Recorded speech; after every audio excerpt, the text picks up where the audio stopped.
kembali kita dimudahkan berkumpul di rumah Allah Subhanahu wa taala ini untuk bersama-sama kita mendulang ilmu, untuk bersama-sama kita mengkaji, mentadabburi ayat-ayat Allah Subhanahu wa taala, yang semoga dengannya Allah menghadiahkan untuk kita pemahaman terhadap agama. Sebab di antara sebaik-baiknya hamba di sisi Allah Subhanahu wa taala yang diinginkan oleh Allah kebaikan adalah mereka yang dimudahkan mendapatkan ilmu dan dimudahkan untuk mendapatkan pemahaman dari ilmu. Mayuridillahu bihi khaira yufaqihu fid din. Bedanya mengetahui agama dengan memahami agama. Yang memahami agama ikhwatal iman adalah mereka yang diberikan pengetahuan oleh Allah dan diberikan taufik untuk mengamalkan apa yang dia ketahui. Ali bin Abi Thalib mengatakan yang disebut ulama adalah yang mengamalkan apa yang dia ilmui dan mengilmui apa yang dia amalkan. Itulah ulama menurut Ali bin Abi Thalib radhiyallahu anhu.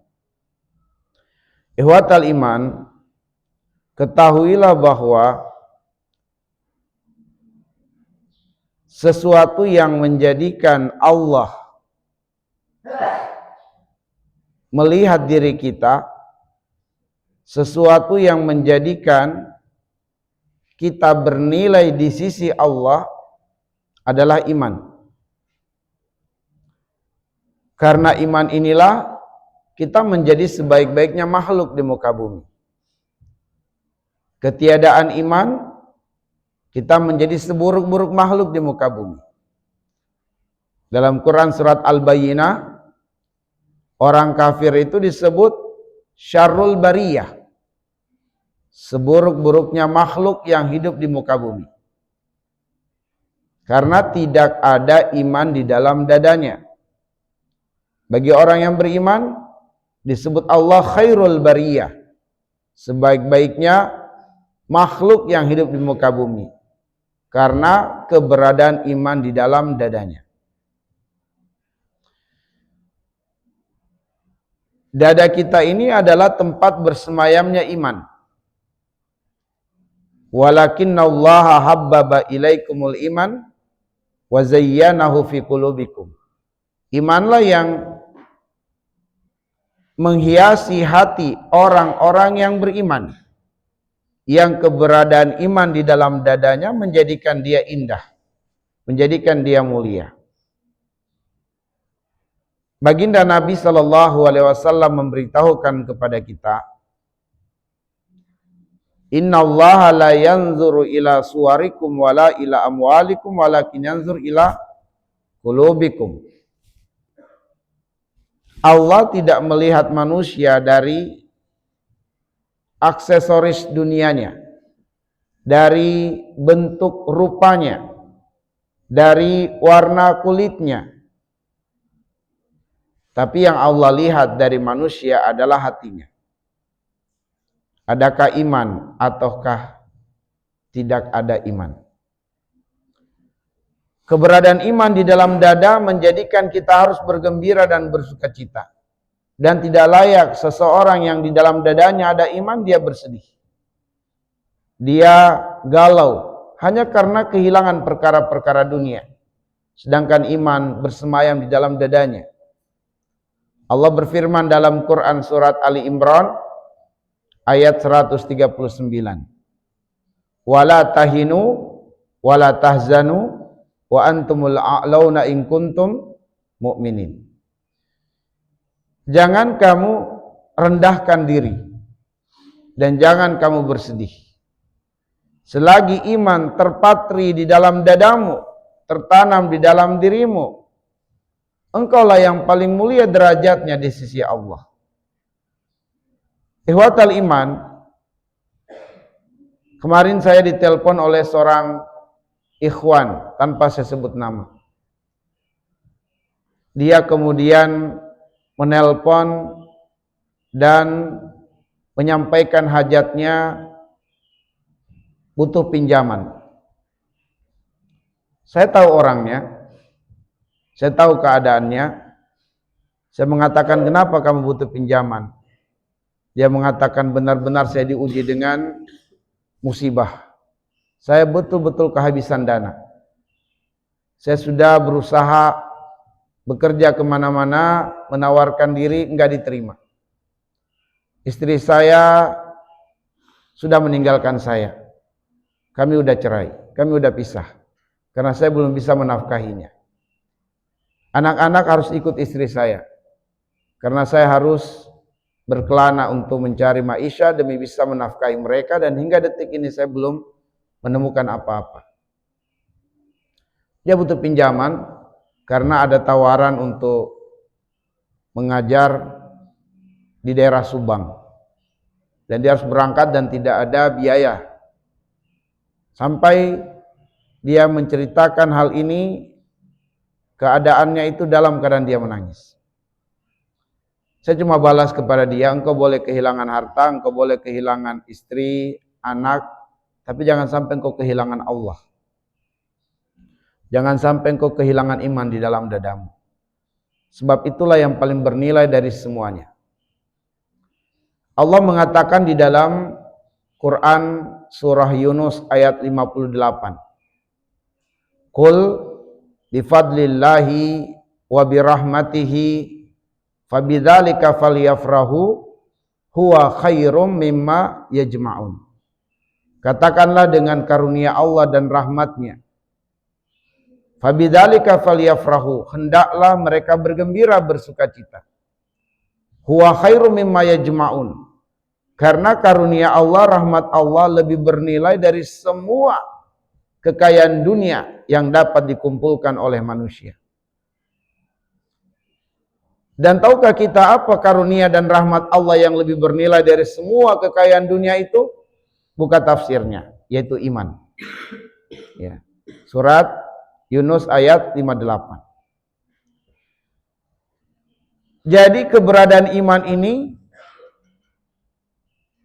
bahkan walaupun hanya secuil iman di dalam dada, itu lebih bernilai dari semua kekayaan dunia dan segala isinya. Ihwatal iman ahibazani Allah wa iyyakum. Orang kafir yang mati kafir diceritakan di dalam surat Ali Imran ayat 91. Innal ladzina kafaru wa matu wa hum kuffar falayuqbala min ahadihim mil'ul ardi dhahaba walau iftada bih ulaika lahum adzabun alim wa ma lahum min nasirin. Orang kafir yang mati kafir, ikhwah,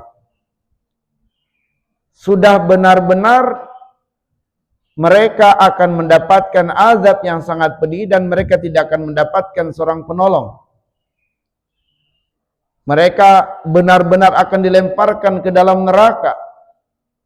Namun mereka tetap berusaha dan berjuang untuk memohon kepada Allah agar mereka tidak dihinakan ke dalam neraka. Sehingga di antara mereka orang-orang kafir itu pengen berdagang dengan Allah Subhanahu wa taala. Ini di akhirat. Mereka pengen menebus diri mereka. Wahai Tuhan, dengan sesuatu apakah kami bisa menebus diri kami agar kami tidak terhinakan di dalam neraka? Apa kata Allah? Fala yuqbala min ahadihim mil'ul ardi dhahaba walau iftada bih.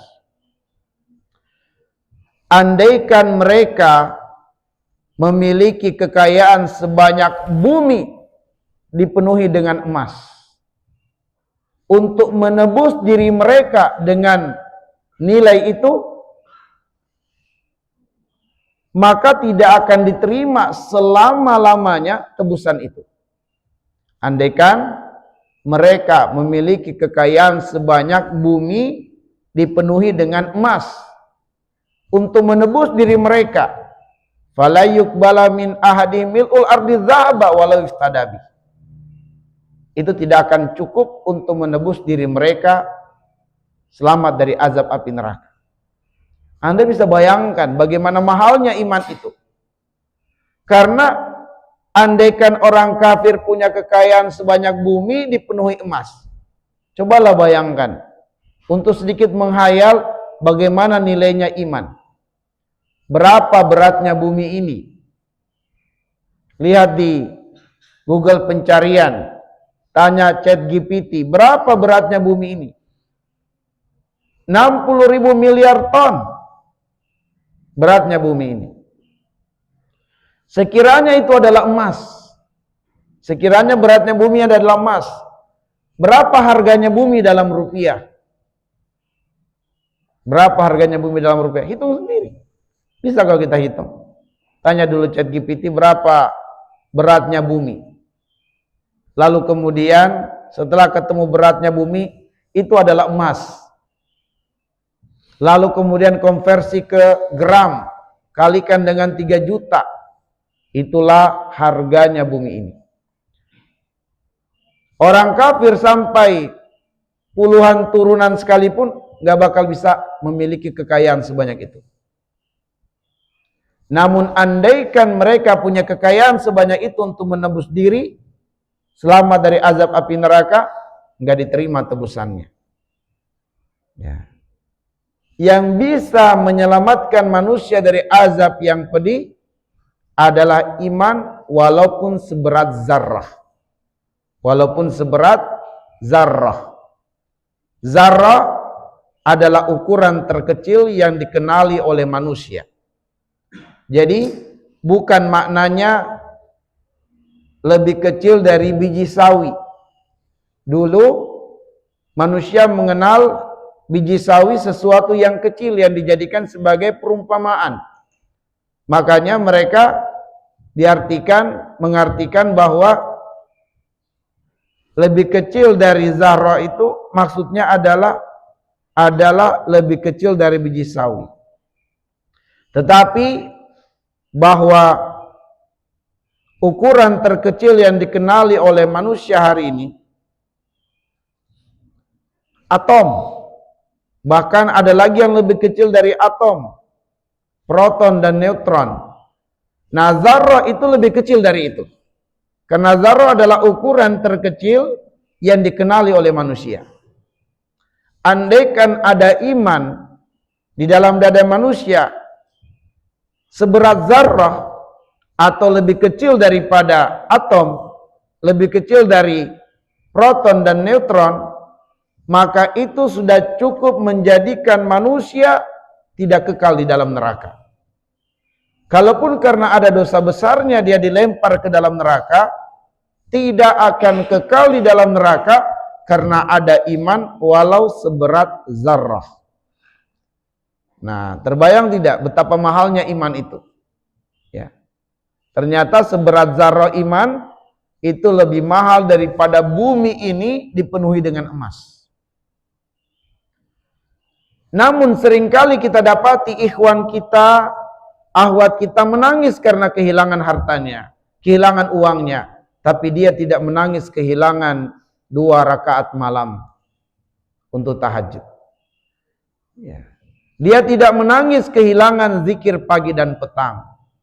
Dia tidak bersedih atas kehilangan ilmu dalam majelis ilmu. Ya. Padahal majelis ilmu adalah diantara wasilah untuk menambah iman. Tapi dia tidak bergairah untuk mendapatkan ilmu. Ihwatal iman ahibazani Allah wa iyyakum. Makanya sudah kita bahas bahwa iblis itu tidak akan mencuri harta kita. Tidak akan mencuri kendaraan kita. Tidak ada nilainya itu bagi iblis. Yang ingin dicari oleh iblis untuk dicuri dari diri kita adalah iman. Sehingga iblis akan berusaha untuk menghalangi kita dari hidayah. Sudah kita pernah bahas ayatnya di surat Al-A'raf ayat 16 ayat 17. Di mana iblis mengatakan la'aqudanna lahum siratakal mustaqim. Aku pasti akan menghalang-halangi manusia dari jalanmu yang lurus. Artinya apa? Iblis sangat menginginkan agar manusia enggak mendapatkan hidayah. Dan bagi yang mendapatkan hidayah, iblis akan berusaha mengambilnya, mencurinya dengan menggodanya dan merusaknya.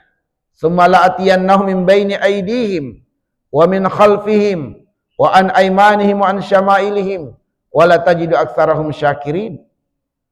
Aku akan menyerang manusia dari depan, dari belakang, kanan dan kiri, supaya mereka kehilangan hidayah dalam dadanya, sehingga mereka tidak bersyukur kepadamu. Jadi watal iman ahibazani Allah wa iyyakum. Maka iman sesuatu yang sangat bernilai. Dan iman ini tempatnya di dalam dada. Karena itulah hati kita dilihat oleh Allah. Adakah iman ataukah tidak?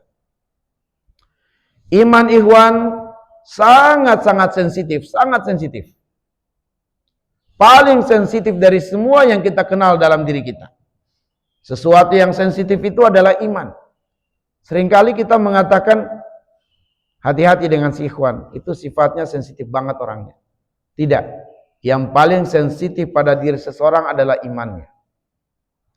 Iman ikhwah saking sensitifnya, dia sangat mudah bertambah, sangat mudah untuk berkurang. Sangat mudah naik, sangat mudah turun. Itu iman, saking sensitifnya. Yazidu bitta'a wa yanqusu bil ma'siyah. Dia mudah bertambah dengan kita melakukan kebaikan apapun itu. Baik kebaikan itu yang nampak atau yang tersembunyi, baik kebaikan itu dalam bentuk ucapan atau perbuatan. Jika kita melakukan kebaikan, iman itu naik. Iman itu bertambah. Saking sensitifnya. Tapi iman berkurang dengan sesuatu yang Allah tidak ridho. Dengan dosa. Baik dosa itu ucapan atau perbuatan. Baik dosa itu nampak atau tersembunyi. Makanya seseorang terkadang mendapati dirinya di malam-malam yang telah berlalu kuat ibadah, semangat ibadah, qiyamul lailnya sampai 11 rakaat. Tapi dia mendapati dirinya semalam misalnya, kok saya jadi lemah ibadahnya, jadi berat ibadahnya. Bawaannya ngantuk untuk setiap 2 rakaatnya. Ya. Ada apa dan kenapa? Boleh jadi ada sesuatu yang membuat iman kita tergerus. Dia coba ingat-ingat, dosa apa yang saya perbuat secara lahiriah? Mungkin secara lahiriah tidak ketahuan. Namun seringkali kita berbuat dosa secara batiniah. Kita menyimpan dendam, kebencian, kemarahan, itu menggerus iman. Mungkin kita bersuudzon dengan ikhwan kita, itu menurunkan iman. Ya. Ihwatal iman ahibazani Allah wa iyyakum. Maka iman sangat sensitif sekali, sangat sensitif. Kita cemburu dengan rezeki ikhwan kita, turun iman kita. Ya. Makanya kita dapati, ada kalanya kita semangat ibadah, ada kalanya kita menjadi berat ibadah, lemah ibadah, tidak bergairah ibadah. Itu tanda iman kita sedang menurun. Nah, ihwatal iman ahibazani Allah wa iyyakum.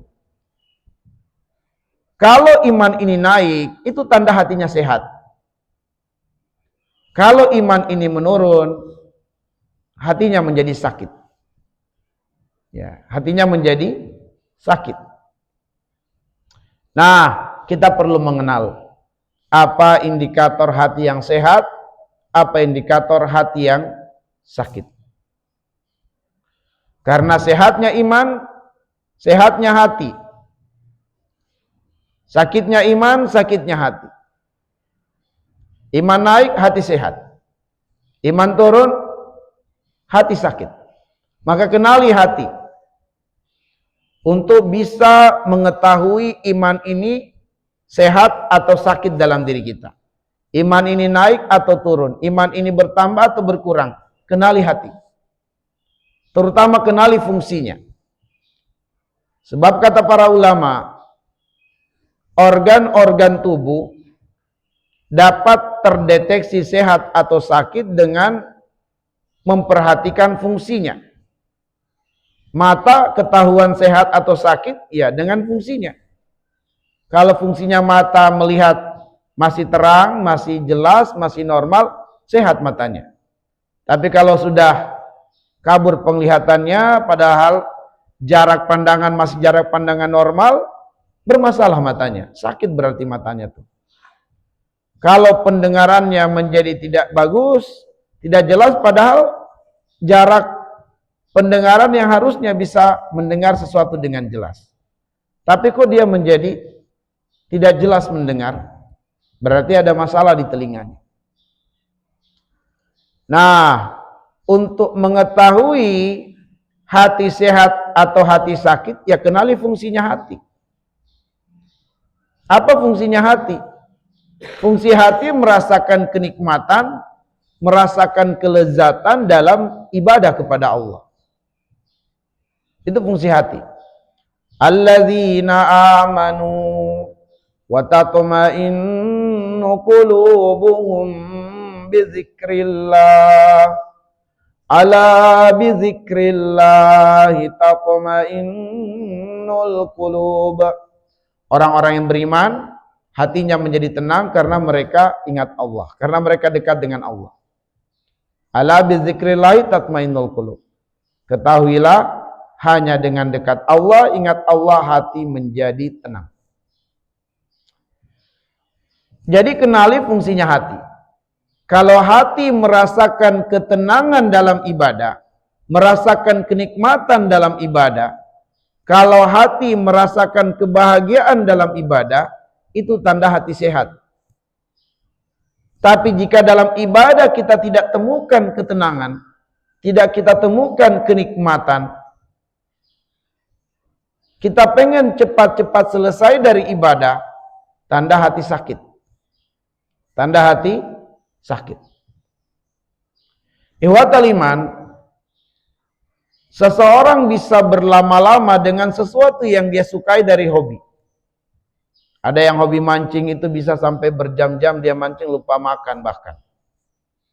Ya. Yang hobi nonton itu bisa tak terasa waktu. Berjam-jam dia nikmati. Nah, jika saja dalam ibadah dia tidak bisa berlama-lama dan tidak bisa menikmati, ini tanda hatinya sedang bermasalah. Tanda hati sedang sakit. Baik wa taliman, mari kita lihat surat Al-Anfal ayat yang kedua. Surat yang ke-8 ayat yang kedua.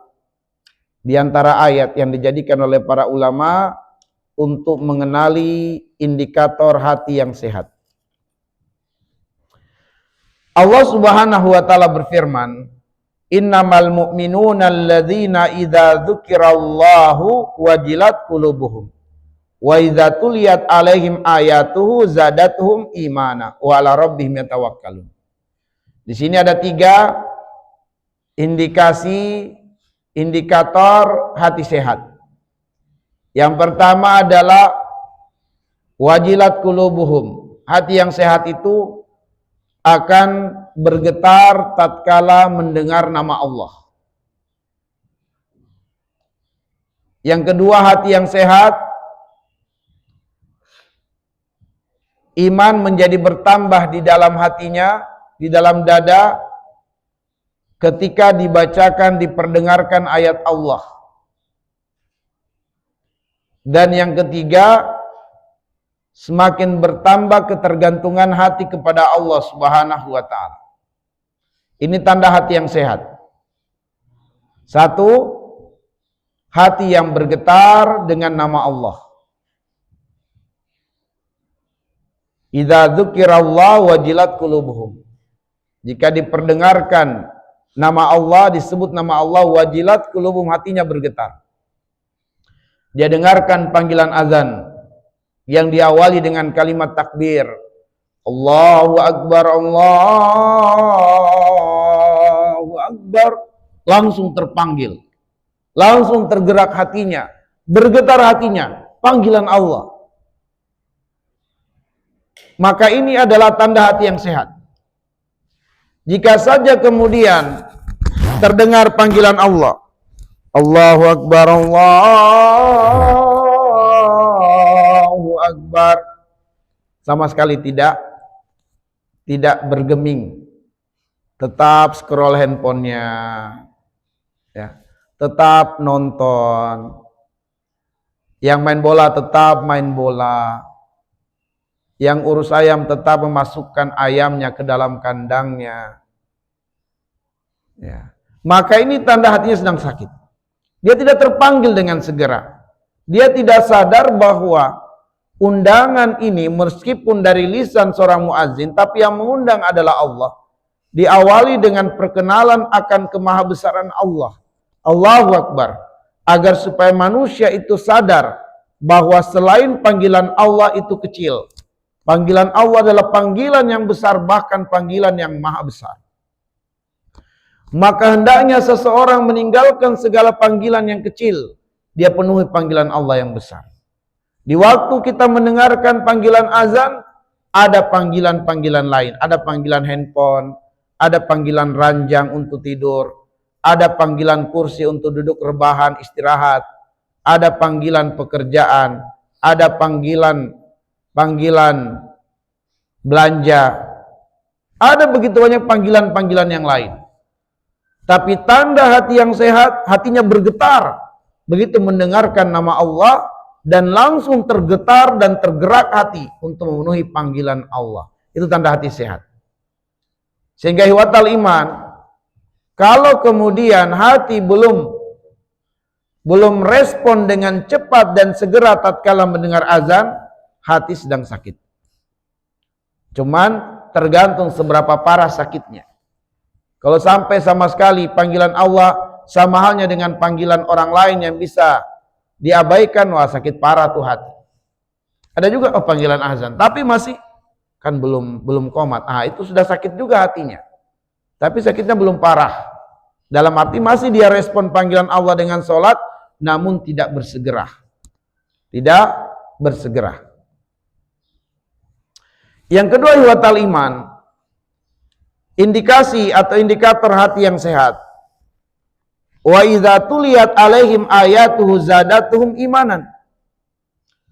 Kalau dibacakan, diperdengarkan ayat-ayat Allah, bertambah imannya. Naik tuh iman. Naik imannya. Nah itu berarti hatinya sehat. Dia akan selalu merindukan majelis ilmu. Karena dengan majelis ilmu, imannya menjadi bertambah. Imannya menjadi naik.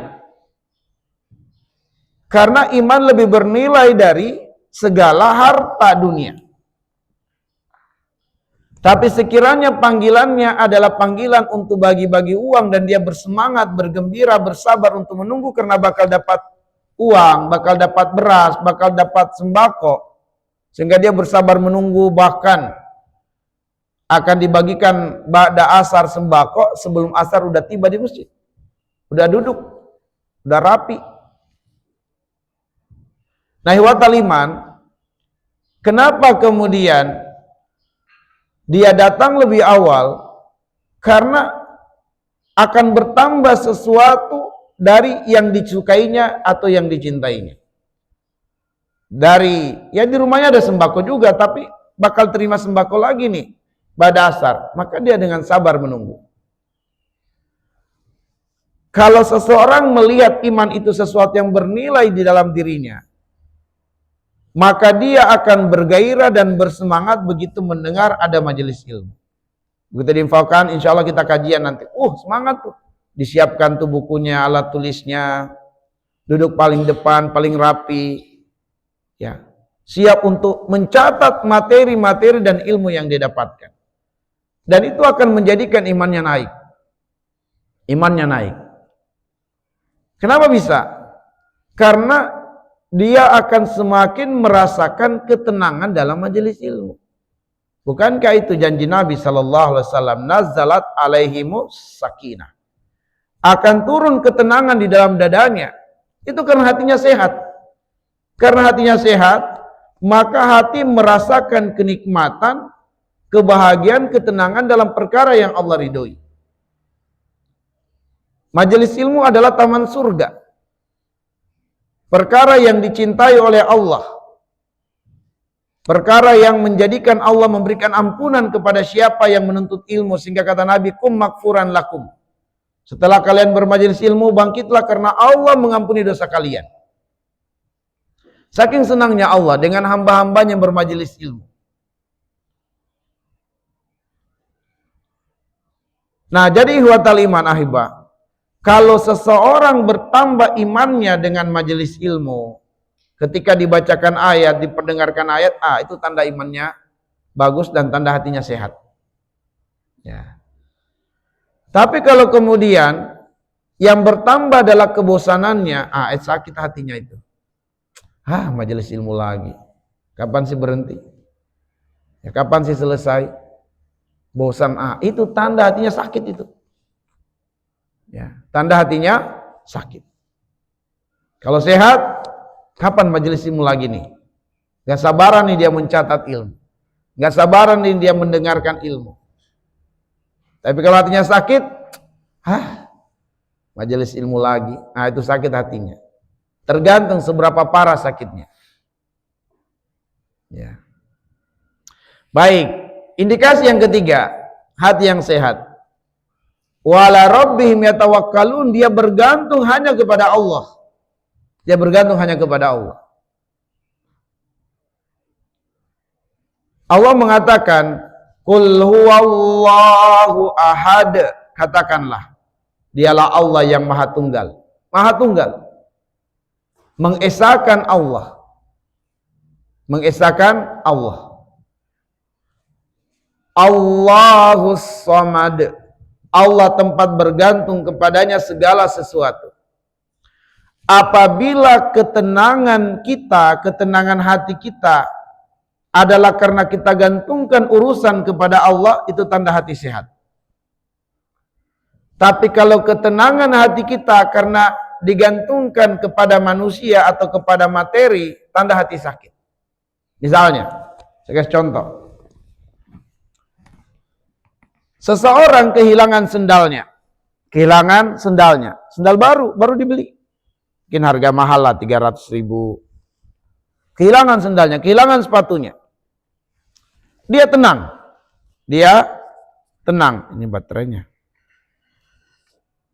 Kenapa dia tenang? Dalam pikirannya, nggak apa-apa. Masih banyak uang di dompet saya, nanti saya beli lagi. Nah, ini tanda hatinya sakit. Karena ketenangannya atas kehilangan barang, bukan dia gantungkan kepada Allah, tetapi karena ada uangnya. Ya nggak apa-apa hilang, cuma 300.000, nanti saya beli lagi. Maka ini tanda hati sakit. Sebab dia bangun ketenangan karena materi. Bayangkan kalau nggak ada uangnya, stres dia itu. Ya, baru dibeli lagi. Karena dia bangun ketenangan pada materi, bukan kepada Allah Subhanahu wa Ta'ala dengan cara menggantungkan harapan. Maka ihwatal iman itu tanda hati sakit. Ada orang yang sakit, tapi dia tenang. Bahkan belum sakit dia tenang. Dia tenang kalau sakit. Dia mengatakan, saya kalau sakit nggak terlalu khawatir saya. Kenapa? Ya keluarga saya banyak dokter. Kemudian saya juga udah dijamin kalau masuk ke rumah sakit A, rumah sakit B, rumah sakit C itu gratis. Maka orang ini belum sakit pun dia tenang. Tapi ketenangan ini terbangun karena materi. Karena makhluk. Bukan karena Allah, itu tanda hatinya sakit. Tanda hatinya sakit. Tapi ketika seseorang yang kehilangan sendal dan sepatu, nggak ada uang di dompetnya, tapi dia tenang, dia mengatakan innalillah wa inna ilaihi rajiun. Dia kembalikan kepada Allah, dia berdoa, ya Allah, sungguh barang ini adalah ujian darimu, hilang dari pandanganku, tidak hilang darimu. Engkaulah yang memberikan rezeki ini, dan Engkau yang mengambilnya. Engkau kuasa mendatangkan yang lebih baik. Datangkan yang lebih baik ya Allah.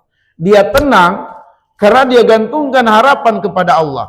Ma asaba min musibah illa biznillah. Tidak terjadi musibah pada dirinya kecuali maunya Allah. Dan maunya Allah tidak untuk menzolimi dirinya. Allah tidak mungkin zolim sama saya. Pasti ada hikmahnya. Karena itu saya minta kepada Allah lebih baik dari apa yang Allah ambil daripada apa yang hilang. Dia tenang karena menggantungkan harapan kepada Allah. Ini tanda hati sehat. Ini tanda hatinya sehat. Bisa dibedakan ini? Ketika dia sakit, meskipun banyak keluarganya dokter, tapi dia tidak bergantung dengan itu. Dia sakit, lalu kemudian dia gantungkan kepada Allah harapan, ya Allah, Engkau telah memberikan pendidikan terbaik kepadaku. Bahwa kesehatan ini bukan milikku, tapi milikmu. Di tanganmu kesehatan, di tanganmu kekuatan. Engkau berikan kepada siapa yang Engkau kehendaki. Dan Engkau cabut dari siapa yang Engkau kehendaki. Meskipun keluargaku banyak dokter. Meskipun banyak rumah sakit menjamin biaya pengobatanku. Tapi aku tidak akan sembuh jika Engkau tidak menghadiahkan kesembuhan. Ya Allah, aku harapkan kesembuhan darimu.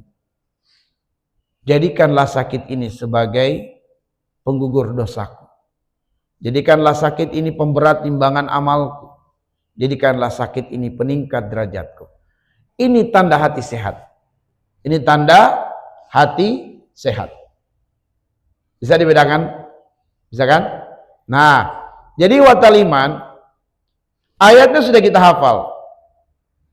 Wa ila rabbika farghab. Wa ila rabbika farghab. Hati yang sehat itu hanya kepada Allah dia membangun harapan, bukan kepada materi, bukan kepada makhluk. Itulah hati yang sehat.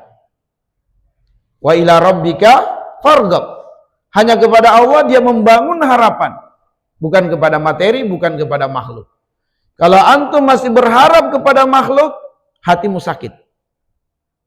Tapi kalau bergantung kepada Allah, hatimu sehat. Wa ala rabbihim yatawakkalun. Hanya kepada Allah Subhanahu wa taala dia bergantung. Makanya orang yang berinfak takut miskin, itu hatinya sakit. Bahkan dalam Al-Qur'an dikatakan, afara'aital ladzi tawalla. Tidakkah kamu lihat orang yang berpaling dari Al-Qur'an? Siapa itu yang berpaling dari Al-Qur'an? Alladzi a'ta qalila wa aqda. Orang yang kalau berinfak hitung-hitungan dengan Allah. Sudah infaknya sedikit, diingat-ingat terus. Nah, kalau masih takut-takut berinfak, karena takut jadi miskin, tanda hati sakit itu. Tanda hati sakit. Baik.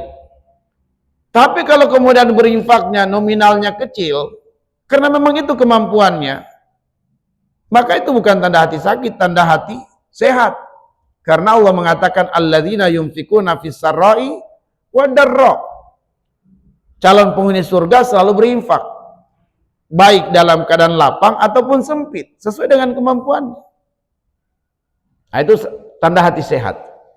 Baik, jadi watal iman ahibah, inilah 3 indikator hati yang sehat. Hati yang bergetar ketika mendengar nama Allah langsung terpanggil. Ya. Yang kedua imannya menjadi bertambah dengan kedekatan kepada Allah, terutama ketika mendengarkan ayat-ayat Allah dibacakan, dijelaskan. Ya, berarti majelis ilmu. Dan ketika hatinya hanya butuh kepada Allah, hanya bergantung kepada Allah, hanya berharap dari Allah. Ya, teman-teman sekalian, Pak Kaban pernah cerita bahwa kami itu menteri, waktu itu dia menjadi menteri kehutanan di era SBY. Dia mengatakan kami ada handphone khusus 24 jam, tidak boleh off, harus on. Nggak ada nomor lain selain para menteri dan presiden saja. Adapun HP lainnya itu masing-masing. Tapi ini HP khusus. Sehingga kapanpun presiden menelpon dan membutuhkan, harus angkat dan harus segera respon dan harus segera laksanakan apa yang diperintahkan. Kata Pak Kaban, jam 1 malam presiden panggil kami, harus segera datang. Dan tak ada dari kita yang mengeluh. Semuanya dengan semangat datang. Kenapa? Karena semua menyadari bahwa semakin dekat kedudukan dengan presiden, itu semakin banyak kenikmatan yang akan didapatkan. Itu kata Pak Kaban. Ya, tentu terutama orang-orang yang cinta dunia, semakin dekat dengan pejabat, semakin dekat dengan orang yang tinggi kedudukannya, itu merasa peluang semakin besar untuk meraih kesenangan dunia. Maka akhirnya kemudian Pak Presiden panggil jam 1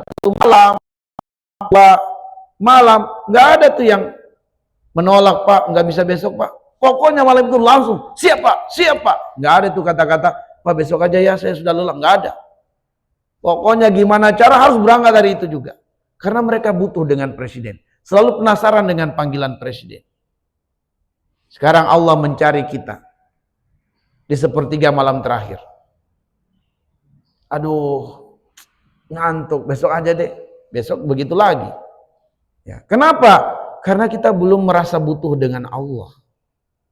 Seolah-olah kita ini nggak punya hajat. Seolah-olah kita ini nggak ada kepentingan. Makanya kita nggak berharap untuk selalu ketemu Allah menyampaikan hajat kita. Padahal hadisnya dalam riwayat Imam Muslim, sepertiga malam terakhir Allah turun di langit bumi untuk mencari hamba-hambanya. Siapa hamba-hambanya yang berdoa karena ada hajatnya, aku kabulkan. Siapa hamba-hambanya yang pengen bertobat karena dosanya, aku ampuni. Dicari oleh Allah, bukan kita yang cari, Allah yang cari. Tapi kita betapa sombongnya, dibangunkan jam 2, dibangunkan setengah 3, tidak butuh Allah Subhanahu wa ta'ala. Itu tanda hati sakit. Tanda hati sakit.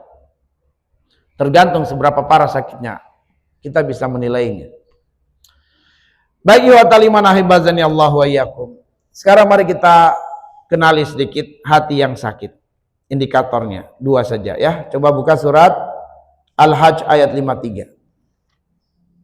Al-Hajj ayat 53, surat 22 ayat 53. Surat 22 ayat 53. Allah Subhanahu wa taala berfirman di dalam Quran surat Al-Hajj ayat 53. Liyaj'ala ma yulqis syaitan fitnatan lil ladzina fi qulubihim marad wal qasiyati qulubuhum wa innaz zalimina lafi shiqaqin ba'id. Di dalam ayat ini ada 2 indikator hati yang sakit. Ada 2 indikator hati yang sakit. Allah mengatakan liyaj'ala ma yulqis syaitan. Allah biarkan gangguan setan itu terus menempel pada orang-orang yang dikarenakan 2 penyakit pada hatinya. Yang pertama adalah orang-orang yang fi qulubi marad, terdapat penyakit di dalam dadanya. Ya. Jadi indikasi hati yang sakit adalah adanya penyakit di dalam dada. Penyakit dalam dada ini didominasi oleh penyakit sosial. Apa itu penyakit sosial? Iri, cemburu dengan rezeki orang lain. Hasad dengan rezeki orang lain. Suka menyimpan dendam, kebencian dan kemarahan. Tidak mudah memaafkan. Berburuk sangka dengan orang lain. Mencurigai kaum muslimin. Berkata kasar kepada kaum muslimin. Tidak merendahkan suara dengan suara yang lembut. Ini semua ada dalam Al-Quran. Ada di dalam Al-Quran. Nah, seseorang terdeteksi hatinya sakit kalau ada penyakit hati, yaitu penyakit sosial. Misalnya nih, dalam grup, ada yang sedang posting, alhamdulillah kita sedang makan di restoran A. Kemudian seseorang melihat postingan itu di grup, jika dia merasakan kok hatinya jadi sempit, jadi sakit, melihat foto itu tanda di dalam hatinya ada penyakit hati. Apakah itu hasad atau cemburu? Nah itu tanda hatinya sakit. Karena dia tidak bahagia dengan kebahagiaan saudaranya. Ketika dia melihat foto beberapa saudaranya, sahabatnya berada di satu tempat, dia nggak diajak, kok saya nggak diajak ya? Lalu dia berpikir, sepertinya mereka benci saya. Nah ini tanda hatinya sakit. Ya, karena suuzon. Suuzon. Jelas ini? Nah, itu cara-cara kita mendeteksinya bahwa hati kita sedang sakit. Kenapa sensitif hati kita dalam perkara yang demikian? Kita mudah tersinggung, mudah marah. Ya. Membanding-bandingkan pekerjaan dengan ikhwan. Mah dia mah enak, pekerjaannya begini. Nah itu tanda hati sakit itu. Tanda hati sakit. Ya, membanding-bandingkan. Membanding-bandingkan itu sudah sama halnya kita menolak rezeki dari Allah. Takdir dari Allah. Padahal orang di sekitar kita ini ujian dari Allah. Dia mendapatkan sesuatu yang menurut kita enak, senang. Tapi belum tentu itu baik kalau kita dapatkan. Karena Allah sudah menjatahkan yang terbaik untuk kita. Apakah kita ragu dengan jatah Allah? Apakah kita buruk sangka kepada Allah? Kenapa ya Allah takdirkan saya begini? Kok dia bagus padahal dia jarang sholat? Kok dia begini padahal saya ini lebih berat pekerjaannya? Ada apa? Itu karena hati kita sakit. Hati kita sakit. Nah, jadi watal iman, orang yang beriman kalau dikasih tugas dan amanah kebaikan, apa yang keluar dari mulutnya? Sami'na wa ata'na. Kami dengar, kami taat. Ron, kamu cuci kamar mandi. Sam'an wa ta'atan. Dengar dan taat. Itu jawaban yang benar. Kok saya terus sih yang kamar mandi, yang lain mah enak. Nah ini hati sakit. Hati sakit. Jika ada musrif yang sengaja menyuruh Arun kerja itu terus, dia zolim. Dia zolim. Kalau dia memang sengaja, pokoknya Arun kasih aja tugas, WC aja dia. Ya, biar dia begini. Nah, itu berarti memang orang yang menyuruh ini yang zolim, hatinya yang sakit. Arun sam'an wa ta'atan, dia gembira aja. Kenapa ini maunya Allah? Kalau memang saya disengaja dibuat begini, berarti saya sedang diuji oleh Allah. Dari seorang musrif yang sedang hasad kepada saya. Saya doakan dia, semoga Allah sembuhkan hatinya. Dia nikmati aja. Dia nikmati, dia hibur dirinya. Seberapa banyak orang masuk ke toilet ini, pahalanya mengalir kepada saya. Seberapa banyak orang bahagia karena toilet ini bersih, pahalanya mengalir kepada saya. Tenang hatinya, bahagia, sehat itu. Sehat. Jelas ini? Kenapa ya saya cuci terus piring, saya aja terus. Itu hatinya sakit itu. Hatinya sakit. Ya. Coba kalau antum tidak akan mungkin seseorang makan kecuali dari wadah ini dan saya akan dapat pahalanya. Sebanyak biji nasi yang dia makan, sebanyak itu pahala mengalir kepada saya. Karena andaikan piring kotor nggak ada yang mau pakai. Tapi karena piring bersih, orang mau gunakan. Pahalanya mengalir kepada dia. Dia menjadi sebab rezeki masuk ke tubuh orang lain. Nah, itu hati sehat itu. Hati yang sehat. Karena bebas hatinya dari penyakit sosial. Dari penyakit hati. Ya. Nah, kemudian wal qasiyati qulubuhum, tanda hati sakit adalah keras hatinya, hiddah. Apa itu keras hati? Susah diberi nasihat. Susah diberi masukan. Selalu saja ada alasannya. Ya. Farid, jangan lawan orang tua. Nah, itu tanda hatinya sakit. Ya. Tanda hati sakit. Farid, harus baikan sama itu tanda hati sakit. Ya. Tanda hati sakit. Tapi kalau Farid, ayo saling maafan sama Fadel. Siap Ustaz, sam'an wa ta'atan. Langsung menjulurkan tangan. Fadel, dia yang sakit. Dia yang sakit hatinya. Farid mah senyum, sembuh hatinya berarti. Tapi yang tidak mau menjabat tangan Farid sakit. Ya. Bani peluk Farid, najis. Sakit hatinya. Sakit hatinya itu. Ya, karena berburuk sangka dengan saudara muslim, menganggap saudara, padahal kata Nabi, al muslim la yanjus. Muslim itu bukan najis. Tapi ketika nah, itu berarti dia sakit hatinya. Kenapa? Dia merendahkan saudaranya.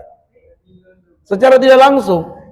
Berarti dia merendahkan saudaranya. Padahal kata Nabi, al muslim la yanjus. Muslim itu bukan najis. Kenapa dia takut pegang? Nggak mau saya kalau sama dia. Gerakannya itu Nah, itu artinya apa? Dia tanpa sadar dia telah merendahkan saudaranya dengan perbuatannya. Padahal kata Allah apa? Wailul likulli humazatilu mazah. Celaka orang-orang yang merendahkan saudaranya dengan lisan atau dengan perbuatan. Dengan lisan dia mengatakan najis lu, itu lisan. Tapi kalau perbuatan walaupun tidak dengan ucapan, nggak mau dekat-dekat. Nah, itu merendahkan dia. Ya, mungkin bercanda, tapi canda yang menyebabkan dosa. Qul abillahi wa ayati wa rasulin kuntum tastaziun. Apakah dengan Allah Rasulnya dan agama ini, dengan Al-Quran kalian berolok-olok? La ta'taziru kada kafartum ba'da imanikum. Tidak perlu minta maaf, kamu telah kafir. Sebab Allah sudah memberi petunjuk. Jangan rendahkan saudara muslim dengan ucapan dan perbuatan. Maka nggak boleh sesuatu yang dilarang dalam Islam menjadi candaan kita.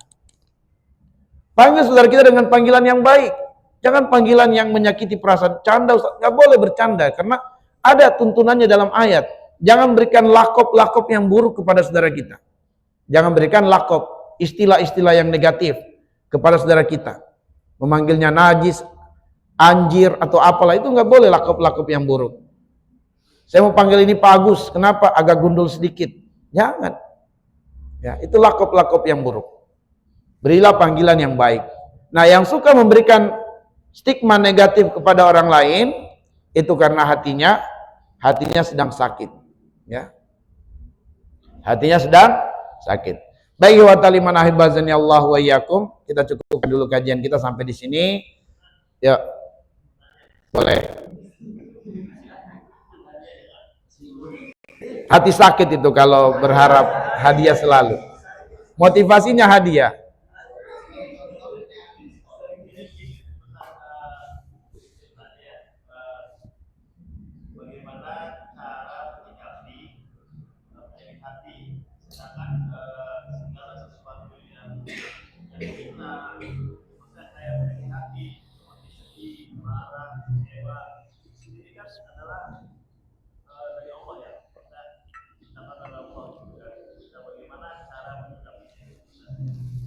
Baik. Makanya wa taliman pentingnya ilmu. Dengan ilmu allamal insana malam ya'lam. Allah akan ajarkan kepada manusia apa yang dia belum ketahui. Maka dengan ilmu kita semakin tajam menilai, oh ternyata ini benar, ini tidak benar. Ini hak, ini batil. Ini boleh, ini tidak boleh. Itu dengan ilmu. Karena itulah seorang muslim yang dalam menapaki hidup ini harus berdasarkan tuntunan, jangan anti dari ilmu. Makanya bergairah dan bersemangat. Sebab dengan ilmu Allah akan tambahkan suatu ketajaman hati untuk mengenali hak-hak Allah dalam hidup. Jadi dengan ilmu, nggak ada yang lainnya. Iblis menyerang manusia dengan syubhat, campur aduk antara hak dan batil. Apakah sedikit marah kita ini tabiat, ataukah ini penyakit hati? Ustadz, saya nggak mau dulu ketemu keluarga saya. Kenapa? Saya kalau ketemu bawaannya bertengkar aja. Maka lebih baik saya tidak ketemu. Ini adalah penyakit hati sebenarnya. Penyakit hati. Kenapa? Karena bertentangan dengan petunjuk Quran. Petunjuk Quran, ya, wa in ta'fu wa tasfa wa takfir fa innallaha ghafurur rahim. Kalau kamu sedang marahan dengan orang, petunjuk Quran bukan menjauhi dia, tapi maafkan dia, tetap santuni dia. Dan tutupi aibnya, baru Allah akan perbaiki hubungan kalian. Bukan kemudian mengikuti ego kita, ya daripada kami bertengkar lebih saya pisah. Itu siapa yang menuntun kamu begitu? Kayak yang menuntun kamu kalau Islam, kalau kamu bertengkar dengan si fulan, ya udah kamu maafkan dia. Kalau dia yang salah maafkan dia, kalau kamu yang salah minta maaf. Lalu berusaha membaguskan hubungan dengan dia. Minimal salam, minimal kasih hadiah, minimal senyum. Kalaupun dia cuek dengan Anda, dia yang salah. Dia yang berpenyakit hati, bukan Anda. Tapi kalau Anda, saya nggak mau ketemu dia Ustaz, daripada saya bertengkar, ya itu karena hati kamu juga bermasalah. Belum terjadi, kamu sudah ciptakan takdir yang negatif. Karena ana inda zonni abdibi. Aku tergantung persangkaan hambaku. Ya. Maka tidak sedikit orang-orang yang mengatakan, saya nggak mau ketemu dulu orang tua aku Ustaz, sebab kalau saya ketemu orang tua saya bertengkar dengan orang tua selalu. Jadi ya daripada saya bertengkar mending saya menghindar. Itu adalah syahwat dan penyakit hati. Makanya terkadang sesuatu kita sangka kita benar karena kita menghindari pertengkaran, tapi nyatanya itu salah dan keliru. Ya. Kalau kita mundur beberapa langkah untuk maju sekian langkah itu benar. Mungkin hari ini belum cocok, belum kondusif saya ketemu. Tapi kita mundur. Tapi kemudian kita susun strategi baru. Kirimkan hadiah ke orang tua, kirimkan pesan WA. Artinya menunjukkan bahwa hati kita sehat. Tapi yang saya maksud tadi, dia nggak mau ketemu, beberapa ya untuk sekian waktu lama betul-betul dia nggak ketemu, nggak mau ketemu. Bertengkar aja katanya. Maka ini bertentangan dengan ayat. Ya bertentangan dengan ayat. Karena perintah ayat adalah bagaimana kita tetap berbuat baik kepada orang yang berbuat jahat. Dalam surat Al-Furqan ayat 63, untuk orang-orang yang mengucapkan kalimat kasar kepada kita, balas dengan doa. Balas dengan doa, itulah ciri hamba Allah Ar-Rahman. Ciri hamba Allah Ar-Rahman. In ahsantum ahsantum li anfusikum wa in asatum falaha. Kalau kamu tetap berbuat baik, sebenarnya kamu sedang berbuat baik untuk dirimu. Tapi kalau kamu berbuat buruk, sebenarnya kamu sedang berbuat buruk untuk dirimu sendiri. Itulah petunjuk Quran. Sehingga sekali lagi bahwa hanya ilmu yang membuat kita semakin peka mendeteksi apakah kemarahan, emosi ini adalah perkara yang tabiat, benar secara syariat, ataukah ini adalah syahwat dan syubhat. Syahwat dan syubhat. Allahu a'lam bishawab. Marah bisa menjadi sesuatu yang benar dalam Islam ketika dia marah, cemburu, melihat kemaksiatan di depan mata. Nah itu berarti sehat hatinya. Ya tapi tidak marah ketika melihat maksiat, minimal tidak cemburu dalam hati, nah, itu tanda imannya sakit. Ya karena kata Nabi, man ra'a minkum mungkaran falyughayyirhu biyadihi, fa in lam yastati fa bilisani, fa in lam yastati fa biqalbi. Berupa apa itu di dalam hati? Kemarahan, kecemburuan, maksiat ini muncul, tapi dia nggak punya daya menolaknya. Tapi kemarahan dalam dadanya menunjukkan bahwa hatinya sehat. Hatinya sehat karena dia tidak bisa mengingkari dengan lisan dan tangan, tapi hatinya menunjukkan dia benci dengan maksiat. Itu sehat hatinya. Ya, jelas?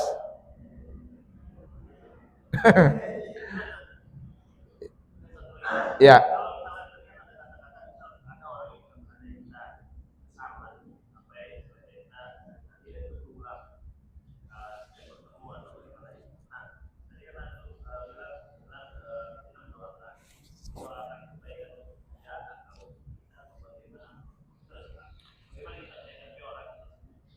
Ya. Jangan menghindar terus. Ketemu aja berani. Nah, oke begini. Pertama, kenapa kita sakit hati dengan kata-kata orang? Karena kita mensugesti diri bahwa kata-kata orang itu sama dengan diri kita. Misalnya, ada yang ngatain, monyet lu. Tidak, saya bukan monyet. Nggak sakit hati kita. Tapi kalau dibilangin, monyet lu, kita sakit hati. Ya berarti memang kita monyet. Tapi, monyet lu. Enggak, saya bukan monyet. Nggak sakit, karena dia salah lihat tuh matanya. Dia melihat kita monyet, kita bukan monyet, kita manusia. Nggak sakit hati. Tapi kalau dibilang monyet lu, kita ke bawah pikiran. Nah itu karena kita sendiri telah mensugesti diri seperti perkataan dia. Ya. Nah jadi jangan tersugesti dengan perkataan negatif. Monyet lu enggak, saya bukan monyet, saya manusia. Saya adalah hamba Allah. Jadi yang sakit pasti. Nah jika kemudian orang itu memarahi kita, kita sempat sakit sedikit. Tapi kemudian kita berusaha menenangkan hati dengan mengingat ayat Allah Subhanahu wa taala surat Al-Baqarah 155. Wala nabluwannakum bisyai'in minal khaufi wal ju' wa naqsim minal amwal wal anfusi was samarat wa basyiri as-sabirin. Alladzina idza asabatum musibah qalu inna lillahi wa inna ilaihi raji'un. Ulaika alaihim salawatu min rabbihim wa rahmah wa ulaika humul muhtadun. Siapa yang mampu di waktu dia sedang diuji dengan sesuatu yang menyakitkan dan dia balikan urusan kepada Allah, itulah orang yang dikasihi Allah, yang disayangi Allah. Justru pada waktu itu kita sebenarnya sedang diuji Allah, dites Allah, layakkah kita mendapatkan kasih sayang Allah? Layakkah kita diberi petunjuk oleh Allah? Kalau kita bisa melewati musibah tadi dengan tetap tenang, maka kita telah melayakkan diri mendapatkan kasih sayang Allah dan petunjuk Allah. Maka insya Allah kita akan temukan hikmah tidak lama lagi. Tapi kalau ternyata kita ikut marah, nah berarti kita belum lolos dari ujian untuk mendapatkan kasih sayang Allah dan petunjuknya. Karena itulah, untuk supaya hati kita tenang, gantungkan harapan sama Allah. Dengan kita berdoa. Kita doa untuk dia, untuk diri kita juga. Coba, kita sudah seringkali bercerita begini. Ini sebagai penutup ya. Rasulullah SAW ketika di Taif, itu tidak ada satu orang pun dari penduduk Taif yang kasihan kepada Nabi. Semuanya menyakiti Nabi dengan ucapan dan perbuatan. Dengan ucapan mereka memaki Nabi, merendahkan Nabi. Ada yang mengatakan, emang Allah nggak salah pilih memilih kamu? Pokoknya Nabi itu dikasari secara verbal dan dikasari secara fisik. Tak satu pun orang yang kasihan kepada Nabi. Tua, muda, laki, perempuan, anak, dewasa, semuanya mengambil batu melempari Nabi. Semuanya mengambil batu melempari Nabi. Nggak ada yang kasihan dengan Nabi. Sampai baju Nabi berwarna putih menjadi merah lumuran darah. Mudah-mudahan kita semua insya Allah bisa berziarah ke Taif nantinya. Ya, kita lihat. Dan Nabi SAW berlari sejauh 40 km hanya demi bisa menghindari lemparan. Ketika Nabi telah benar-benar berasa di titik yang aman di kebun Addas, didatangilah Nabi oleh malaikat Jibril. Malaikat Jibril berucap salam. Lalu kemudian malaikat Jibril menghibur Nabi dengan dua hiburan. Perhatikan, malaikat Jibril menghibur Nabi dengan dua hiburan. Hiburan yang pertama, ya Rasulullah, sungguh Allah mendengarkan perkataan kaummu terhadapmu dan melihat perbuatan kaummu terhadapmu. Ini masih hiburan yang pertama nih. Allah mendengar dan Allah melihat. Ya. Yang kedua, wahai Muhammad, Allah telah mengutus dua malaikat yang siap melakukan apapun yang kau mau terhadap dua malaikat untuk dilakukan kepada penduduk Taif. Langsung turun dua malaikat, mengucapkan salam, lalu berkata, wahai Muhammad, kami malaikat yang kuat. Kami bisa melakukan apapun yang kau inginkan untuk hukuman dan pelajaran bagi penduduk Taif. Kalau engkau mau, kami mampu mengangkat bukit-bukit yang mengitari Taif, membenturkannya dan membinasakan semua penduduk Taif. Kalau kamu mau, kami bisa mendatangkan badai yang menerbangkan mereka dan menubrukkan badan-badan mereka ke bukit-bukit dan semuanya akan binasa. Atau apapun yang kamu mau, kami mampu lakukan. Minta, sampaikan. Bayangkan, dua hiburan. Satu, Allah mendengar, Allah melihat. Dua malaikat ingin melakukan apa saja yang Rasulullah inginkan untuk hukuman dan pelajaran bagi Taif. Kira-kira kita kalau ditawarkan dengan dua hiburan ini, kita lebih terhibur yang mana? Satu atau yang kedua? Ada yang sakiti kita misalnya, ya. Katakanlah rezeki yang ini. Rezeki juga namanya. Ya, khairul rezeki ya. Nah, rezeki dikeroyok oleh 10 orang. Datang ke Azura. Lebih terhibur mana nih rezeki? Ikhwan mengatakan sabar rezeki, insyaallah Allah angkat derajatmu. Atau rezeki, kita siap turun tangan. Ayo, tunjukkan di mana tempatnya. Rezeki terhibur yang mana nih? Yang pertama atau yang kedua? Jujur, semua ikhwan sudah siap nih turun. Ya, antum rezeki terhibur yang mana? Yang pertama rezeki sabarlah, Allah lihat perbuatan mereka terhadapmu. Ya, Allah angkat derajatmu insyaallah.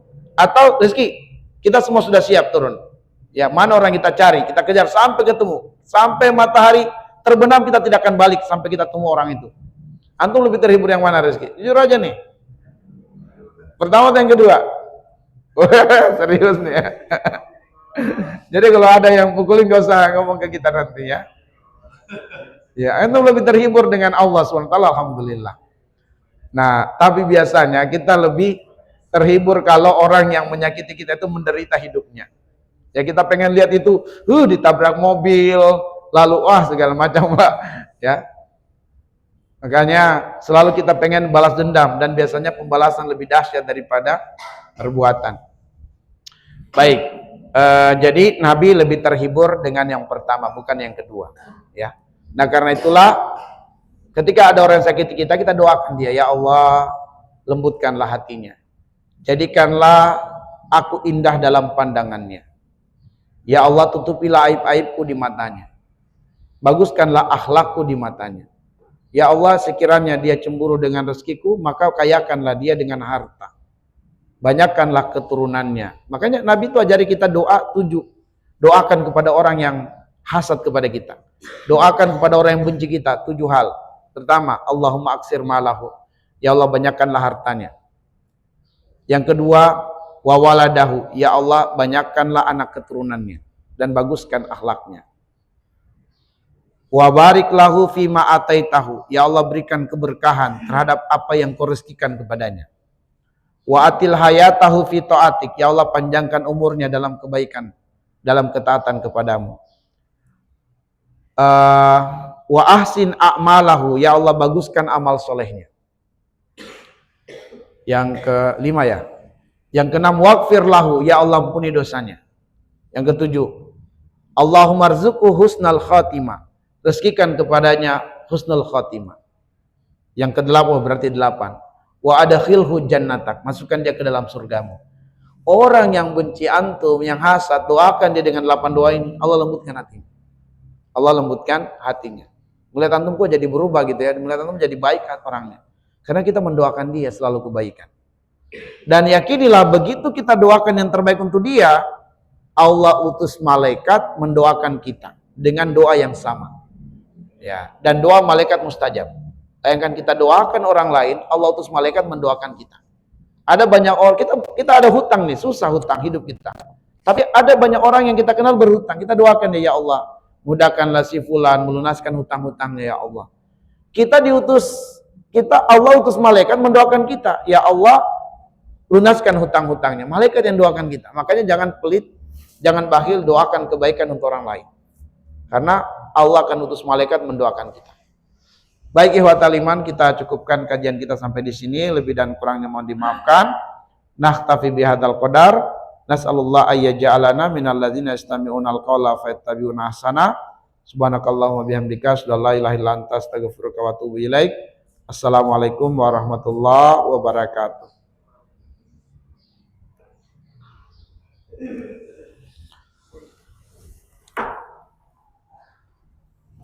Astagfirullah wa atubu ilaih.